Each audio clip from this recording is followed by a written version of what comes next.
মহেশবাতায়নী অঞ্চলের বটতলি গ্রামের যে একটা আইসিডিএস সেন্টার তৈরি হয়ে আছে, মানে মিনিমাম 6 বছর ধরে মানে বন্ধ হয়ে আছে, কিন্তু আমরা প্রশাসনের কাছে চালু করার আবেদন করছি।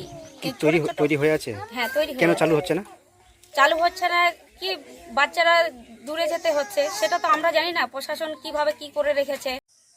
সে ভবনটা হয়েছে 18 সালে, আপনি বলছেন সে ভবনটা হয়েছে, কিন্তু তারা ঠিকমতো যারা ঠিকাদার ব্লকে প্রশাসন তারা রিপোর্ট জমা দেয়নি, তার জন্য সিডিপিওর কাছে, তার জন্য হয়তো এই অবধি হয়নি।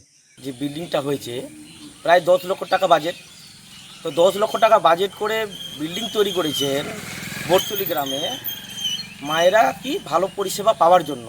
কিন্তু তৃণমূল সরকার কি করেছে, অঙ্গনারী দিদিমণি এখনও নিয়োগ করেনি।